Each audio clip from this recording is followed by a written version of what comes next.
Welcome back. Joining me on videotape, on the tape, for those of you who have Skype. No, I don't have Skype anymore. Hey, listen, Mike Konderla is going to join me. University of Texas Longhorn, former Cincinnati Red farmhand, former program director at KJFK 98.9, the first FM radio station in Austin to carry a sports radio, 50,000 watts, bringing it strong, or 100,000 watts, one of the strongest voices, and at once the only voice that you heard in Austin when it came to sports radio. Mike Konderla, welcome to the Warrior Report. How you doing, Warrior? Good to talk to you. It's good to talk to you. It's been a couple years. For those of you who don't know, I used to be on a little 1,000-watt radio station here, every filling in and doing some stuff, and I had an opportunity to go to Austin at KJFK 98.9. I was real nervous, and on a Sunday, Mike Konderla invited me in and let me sit in for about 2.5 hours, help co-host the show, and help me get my start in sports radio. And I don't know if my listeners want to thank you or be damn you, but welcome in the studio at the Warrior Report, and it's a pleasure to get the opportunity to speak with you again. Before we get on, Mike, with talking about Tony Romo, his mindset, and then we'll transition into the A's with Sonny Gray, I want the people to know a little bit about you. You just weren't some jock that played with nobodies at the University of Texas, but you also played with some big people. You were a draft pick of the Cincinnati Red. Some things happened to you injury-wise, and you weren't able to actually live the dream, but you've got a great knowledge of the game, and I wanted just to share your insights with regards to Tony Romo as the quarterback or the pitcher of the Dallas Cowboys and what's going through his head. But go ahead, Mike. Well, about myself, I was born and raised in Austin, and I was one of the first kids out of Travis High School in South Austin to ever get a scholarship to Texas, and it was a very humbling experience because at Texas at the time, and still onward, we were Pitcher University, and I was very fortunate to play with several guys that ended up playing the major leagues, most notably Roger Clemens. We pitched on the same staff. Calvin Schiraldi, you might remember, he was the closer for Boston Red Sox. When they lost to the New York Mets, he was part of that infamous blow-up in Game 6 against the New York Mets in 1986. But Calvin had a wonderful career, was part of the national championship team, so was Clemens.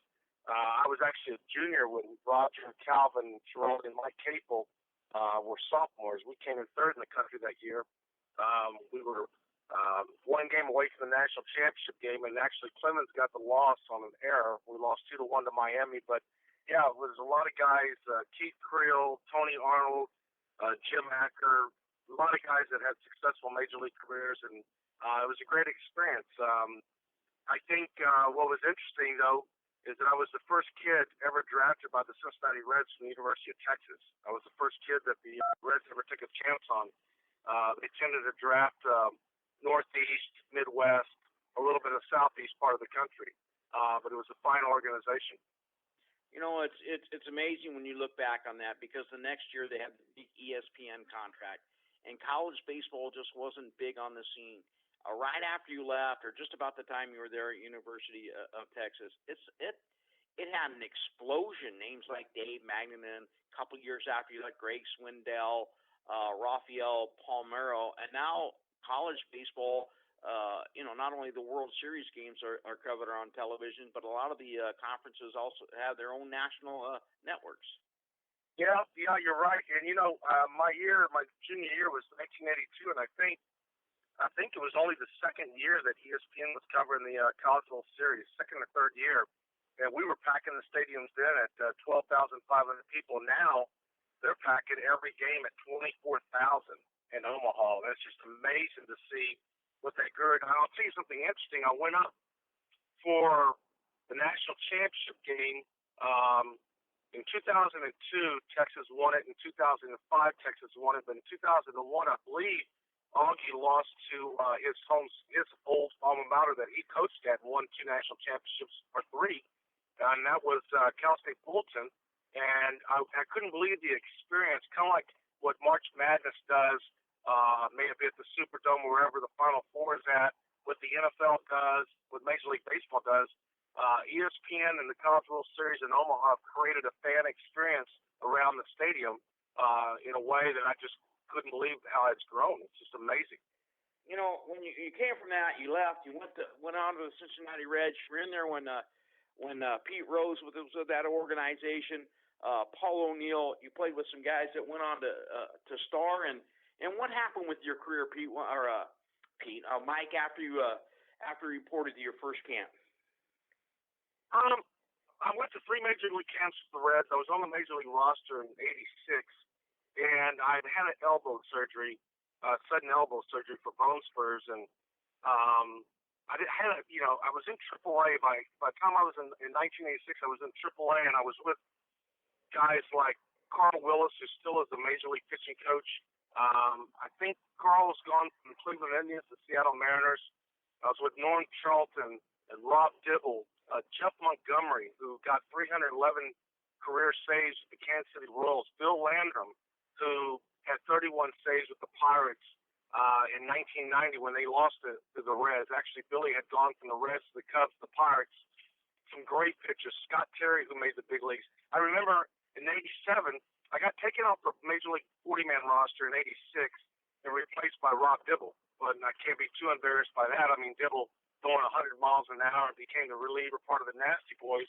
But in '87, I went back to AAA, and I actually, from the beginning of the season to the All-Star break, I had about a 1.2 ERA, and was third in the country out of all 3 AAA leagues in the ERA. But on my AAA team that year in '87, I was playing for the Nashville Sounds. We were the AAA for the Reds. Nashville Sounds, we were owned by Conway Twitty, Larry Gatlin of the Gatlin brothers, Barbara Mandrell, and Richard Sturban of the Oak Ridge Boys. They actually owned the team.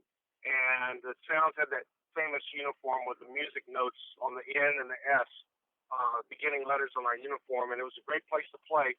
But if there was a time that I could say, I deserve to be in the big leagues, that was then. But we were stacked. I look back on it now, the 10 pitchers on the AAA staff, 7 ended up making the major leagues. 3 ended up winning World Series. Rob Dibble, Norm Charlton, and Carl Willis with the Twins. Carl Willis was Rick Aguilar's setup man with the Twins. I think they won it in '91 is when the Twins won it. And it was unbelievable. We had the best AAA staff in all of baseball, and here I was buried. And I ended up being the first one traded. And so the Reds wait till August 10th with 2 or 3 weeks left of the minor league season to trade me to Milwaukee. And so then I'd go back to Denver, because actually the Reds were in Denver for the Denver Zephyrs. That's before the Colorado Rockies ever became a major league team in Denver. We played in Mile High Stadium, and I remember getting traded. And the first day there, the player development director, Bruce Mano, was visiting from Milwaukee, and he came up to me and he goes, "What's going on over there?" I said, "What do you mean?" He goes, "We tried trading for you in May, and they wouldn't let you go." And I said, "You got to be kidding me." And that's what was going on. And after my trade, I think Landrum got traded. Jeff Montgomery got traded to the Kansas City Royals. And what Pete did, he started letting some of us get to other organizations to give us a chance. He kept Norm Charlton and Rob Dibble. Those was his 2 guys. The rest of us, they traded. And Dibble and Charlton became part of the Nasty Boys with Randy Myers when they won the World Series in '90. And but we were stacked. I thought I pitched with great pitchers at Texas, and I did. But what we had in AAA with the Reds at the time was unbelievable. So anyway, Bruce Mano said to me in the locker room, "We're not going to call you up. Had you come here in May or June and done a good job, you'd have gotten called up to the bigs. But I want you to help us win the AAA American Association Championship, and we'll bring you to big league camp probably as a non-roster in the spring." And at the time, the Milwaukee Brewers in 1987 were like the pioneers of sending guys over to Japan to play in the Japan major leagues. And I told him at the time, I said, "Look, I'll make a deal with you. Next year will be my 7th year in the minor leagues, and they'll put me 3 years at AAA. And if y'all don't call me up to the big leagues, get me to Japan so I can at least make some money, pitch in front of 50,000 a night, and I'll let you retain my rights in the United States." And Bruce says, "I'll entertain that offer." So I came home and I was only home for 2 weeks. And I woke up one morning and my left knee was swollen as big as a cantaloupe. And it was the beginning of a joint disease in my knees. And it was the freakiest thing I've ever experienced. And I ended up going through 3 knee surgeries in 6 months. And I went back to minor league camping with the Brewers because I could not even run. And I lasted maybe a month in AAA on rehab. And finally, my third surgery was by the Denver Broncos surgeon. And it really wasn't a surgery because once he went in there, he ended up videotaping it. And it showed the rapid degenerative joint disease. And I remember about a week after the surgery, he showed the videotape to me, and he asked me, how short of your college degree are you because your career is over with? And I went, wow. And it happened suddenly, just suddenly. And I was proud that I won a AA championship, struck out the last guy in the Eastern League, won a AA championship. Now I helped them win the American Association because they were in third place. I was the only right-hander out of the bullpen. And life deals you blows, and you just deal with it. But my career ended very sudden. It was a very similar joint disease that Bo Jackson had in his hip. And since then, yes, my knees have been replaced. Awesome. It's a bad story, but it's a good story. You got to live the dream. You got to travel. You met a lot of people, and then you came back to Austin and you went to work for KGFK 98.9. Talk a little bit about it, you would, Mike. Your experiences there, your time in the sports radio sphere, and how was it making that transition from a guy who thought he was going to be making millions, maybe, and maybe not millions back then, but million at least, to being a radio host back in Austin, Texas? Well, you don't make that kind of money in locally, but you always want to get syndicated. And I actually started with KVET, which is the channel, which is the official sports station for University of Texas. And I started doing a weekend show, and with a guy named Hugh Lewis and Perry Watson, and it was actually a longtime radio veteran, Austin Bob Cole, who gave me a chance, and David Anderson. And they're now with a station called KOKE in Austin. And we started doing this Saturday morning show called The Press Box, and it ended up getting ratings like they had never seen before on a Saturday on AM. We were doing an 8.6 Arbitron, which is phenomenal. And this new concept was coming into town called KJFK. It was an all-talk FM station, one of the first ones in the country. Howard Stern in the mornings, G. Gordon Liddy, and then we had a local guy named Shannon Burke that did a kind of a local liberal show, and then actually it was Bill Simonson, who's doing a syndicated show in Michigan now. He was doing the drive time, and I did a Sunday night show. I left KVET, and I just wanted to be able to speak my mind about Texas and not load the deal, as you would say. And so I left KVET and went over to KGFK on Sunday nights. It was called the Sunday Night Locker Room. It was a wrap-up show about the week's events in sports, and that's when you joined me on the show several times, either by phone or in studio. And Bill Simonson got this break to go to Chicago on a station called ESPN 1000, and then opened up the door for me to do a 5-day-a-week show for about a year. And then the Warrior left and had his own Sunday night show on KTEM for about I'd say 2 summers in a row. And now I remember where I got the name, the Sunday Night Locker Room with the Warrior. I stole it from Mike Konderla over at KGM. Well, it wasn't something I could trademark, especially when the station was defunct and now a Spanish station. I stole your ideas. I gave guys locker numbers and everything else. But no, I'm glad you did it. It's a good name. It was an awesome name. But anyway, Mike, we talked, and I know you're a big fan, and we always talked about quarterbacks and pitching. And I want to touch on Tony Romo. You were the first guy when I would talk to you about baseball. You wouldn't just tell me about the sport itself or the thing. You talked about stuff such as release point and the stuff coming naturally to you. And Warrior, you just do it. You don't think about it. It comes natural. You're so trained on it. What's with Tony Romo, and why in the fourth quarter is this guy who's having a tremendous year? And granted, that interception wasn't his fault this time, but how does a guy fall into that situation where it seems like he's always throwing that key interception?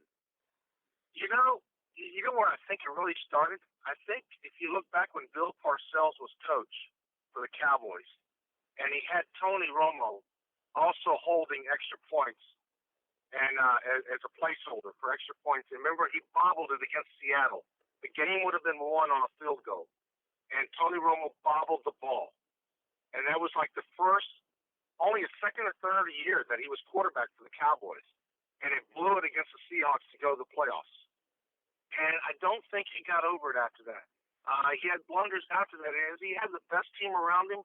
No. But if you watch him for 58 minutes of a game, he doesn't think about anything. But there was an analyst after this last Sunday debacle against Denver Broncos that, and granted, the defense should have stepped up. But, hey, the game dictated itself. It was going to be high scoring. That's the way it is. It went down. It was tied, or it was ahead. It was tied, and 48-48, was it 48-48, right? Because they lost 51-48. Yes. And I remember sitting with some friends going, as long as he doesn't tense up and throw into double coverage. Well, he actually threw into triple coverage. And he had a chance to run, but an analyst after the game said the fear to fail is embedded in him. And he knows it, and he fights it, and it's a demon. Kind of like Sergio Garcia, the PGA golfer. There's a big rap on him. Every time he gets into the third round, if he's leading or starts the fourth round leading, he blows it. Steve Sachs. If you remember Steve Sachs of the LA Dodgers, the old second baseman, couldn't throw to first base. That demon got inside of his head. And it's an evil demon, and it's one that's really hard to fight. And I have been there before, and everybody's been there before this spot. Playing golf, shanking the ball, playing golf. Can't make a 3-foot putt, but you can make a 9-foot putt on the golf course. Everybody has been there, amateur or pro. And I think Tony has got that demon in his head, and it's really, really tough to get out. You know, when you get in that situation, and they're saying when you're not hitting, you can go to the batting cage. When you're not, when your pitching's off, you can go to the bullpen. But when you're a quarterback and it's in your head and it's affected you mentally and maybe not physically, and you've got that $6 million or 6-year, $108 million contract with 55 of it guaranteed, what does a quarterback do, or what does a pitcher do, or somebody like Steve Sachs? How can you get that out of your system, that fear of failure?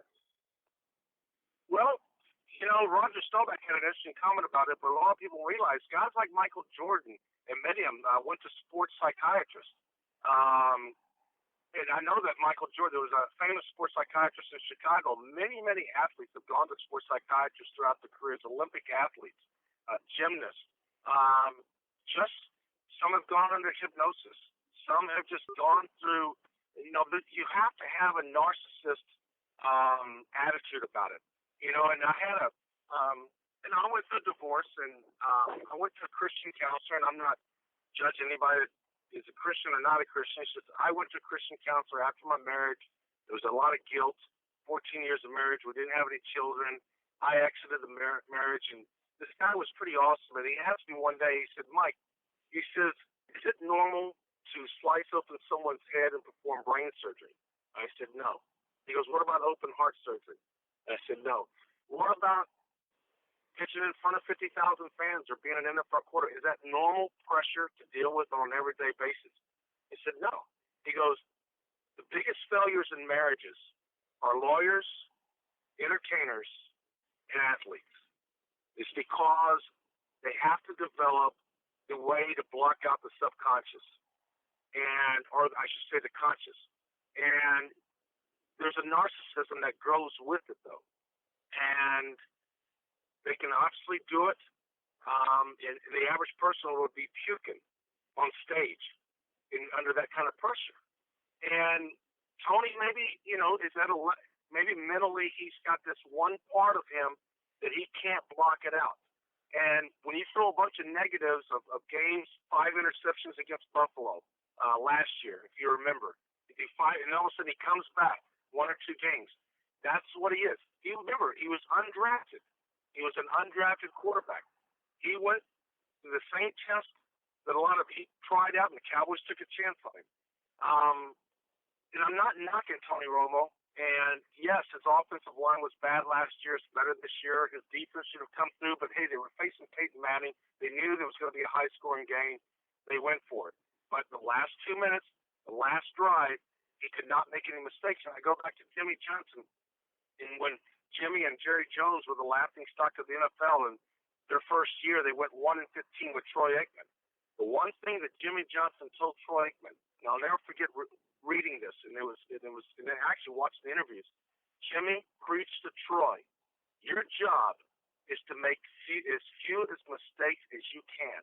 If you'll do that, we have a chance to grow. And all of a sudden they drafted Emmitt Smith out of Florida. They got Michael Irvin out of Miami. All of a sudden the triplets started occurring. Novacek, Smith, Irvin, and then all of a sudden they added some other good talent, Gerald Johnston. And then they got an offensive line. And Troy grew as a quarterback. They went 1-15, then they went 7-9, then they went 10-6, and Troy started growing, and Troy did not make a lot of mistakes. What was sad enough is that Romo was going to break him and Staubach's records, but really had nothing to show for it. And I go back to Staubach interview. I'll never forget watching this interview with Roger Staubach, and he was a devout religious man. There's no secret about that. But Rogers was told, he goes, you came from behind and won 22 times in your career. 14 times in the last 2 minutes. What was your head? And he said, controlling the fear to fail. And Roger used his faith to control that because he put the game in perspective. It's just a game. And that controlling the fear to fail, how to do it, I don't have the formula for it. It takes practice. You know who does have it, and a kid, and we'll switch over here to my passion, my great passion. I'm the biggest Oakland A's fan ever. I mean, I live and die, and there's lots of sports, and you watch on television or whatever, but I'll actually take the time to go to Houston. I'll go to Dallas. I'll fly home to watch the A's. I'll do whatever I can to see the A's. But there's a young pitcher that's going tomorrow night, or tonight, I guess, and as this show is being taped, in the name of Sonny Gray, who went out there in front of 45,000 screaming Oakland A's fans, never having played in a playoff game, and delivered an absolutely awesome performance against Justin Verlander and the Detroit Tigers. How does that kid, and now in Game 5, instead of going with the veteran Bartolo Colon, they put the ball back in a kid like Sonny Gray. And you look at this kid, he's young, he's quiet, he has the face of a baby, but the mind of an assassin. Now, where does that guy come from? Smyrna, Tennessee, at Vanderbilt. How of a sudden you grew up in Smyrna, Tennessee, and become Big Game Sonny? I think you're maybe digging into his background. See, it was about his mom and dad, how he was raised. There's something in his background that helped. And I'll say this right now, and I'll tell you a little story about how it was even amazing that I went to Texas, because I don't want to bash Tony Romo, because I was there on a very small level on that mental block. But I remember a guy named Greg Maddux. And I remember in AAA in 1986, and on my 86 team was Lloyd McClendon, first base, became manager of the Pittsburgh Pirates, Paul O'Neill in right field, Cal Daniels in left field, Barry Larkin at shortstop. That was in AAA in 86. And I remember playing the Iowa Cubs, AAA for the Chicago Cubs. And it was about, the most starting pitchers start warming up about 20 minutes before game time. And it was like 15 minutes before game time, and there's this kid that was a bat boy that was in the bullpen. Well, he wasn't a bat boy. He was a kid that just got called up from A-ball, not double-A, A-ball. And he jumped double-A, and it was Greg Maddux. And he was 19 years old, and he was in AAA now, making his first start for the Iowa Cubs. And he proceeded to throw a 2-hit shutout against us in Mile High Stadium, where the air is thin and the ball carries, and he's got hitters like Paul O'Neill, Chris Sable at third base, that ended up playing the World Series, Barry Larkin at shortstop, and he stuck the ball where it doesn't shine. And he was throwing 2-1 changeups to Paul O'Neill, 2-0 changeups to Lloyd McClendon. Then all of a sudden we find out his background. He grew up in Las Vegas. His dad was a blackjack dealer. Greg Maddux could count cards. Greg Maddux kept a notebook on every hitter, and he was trained to do that from high school. And he kept notes, and he carried that into the big leagues. And I'll never forget when the Braves won the World Series with Schmaltz and Glavine and Maddox, that the pitching coach, and I forgot who that was for the Braves at the time. Not Lee Mazzilli. Not Lee Mazzilli. Anyway, go ahead. I know who you're talking about, though. He said, my best friend before every series that we play is Greg Maddox. He knows more about every hitter and has notes and memorization on every hitter in the league than any pitcher he's ever seen in his career. You know, it's amazing. Now everything's on the Mazzoni. Lee Mazzoni. I said Mazzilli. I got him confused with the former New York Met. But you're right. And nowadays everything's on computers. A guy but Maddox was kept it in his head the entire time and spread it around. And you know, when you watch that guy, you never see him sweat on the mound. And that's the same type of feeling I have about the Sonny Gray with the Oakland A's. You know, Mike, and I'm with Mike Konderla, former Major League farmhand, former host of KJFK 98.9 out of Austin. Mike, I thank you very much for taking time out of your busy schedule to talk with me here. And once again, I've said it before, but it's been probably 10 years since I told you. I thank you very much for the opportunity that you gave me years ago, sitting in that studio there at KJFK 98.9. You didn't treat me as a young guy or as an old guy just trying to do something, but you treated me as a colleague, and I'll always remember that and respect you because of it. Well, I appreciate it, Warren. Good luck with your show, man, and you're very knowledgeable. You follow sports. You just remember one thing. Just get there's a lot of people that you're going to end up getting on your show, and let them tell their stories, because I remember having the privilege of interviewing people like Bart Starr and, you know, many of the greats, and you know, Dennis Green when he was head of the Minnesota Vikings, and, you know, Scottie Pippen, and just a lot of guys to interview, and they end up rehashing history, though you can actually share history with you and with your listeners, and it's awesome to do that. Bart Starr was just an incredible interview, talking about the Ice Bowl, and also talking about his 24-year-old son that had committed suicide or drug overdose and died, and making it real, because sports is something about life, and life sometimes, you know. And I want to say one more thing before I go about Romo. As we get older, we all know when we get in our 30s or 40s or 50s, especially, our nerves change. And you're asking about that young kid for the A's and how did he do it at such a young age. Sometimes you're so young and dumb, you don't know about the pressure. You don't know it's the big stage. Yeah, you don't know it's the big stage. It doesn't affect you. But all of a sudden now you see athletes in their mid-30s and they start making mistakes and they tense up. It's because of the nerves. And as we get older, our nerves get a little bit worse, and reality sets in, like they absolutely know where they're at. And I mean, Tony Romo knew he was in a shootout with the best quarterback in the NFL, next before him or Brady. That's debatable. But a man that's won a Super Bowl, that doesn't make too many mistakes. And Tony had not made any mistakes all game long, and he knew in those final 2.5 minutes he could not make the mistake. And he's a little bit more conscious of it, and I just don't know if he can get over it. You know, I appreciate it. Not only did I steal your show name and your locker room and passing out numbers, but I think the listeners can tell that I stole your interview style as well, because nobody's tuning into the radio or getting on the internet because they want to hear what I say, but they want to hear what the guest has to say. And I thank you for sharing your time and your moments with us here on the Warrior Report. Good luck, man. I look forward to talking to you. Thank you, buddy.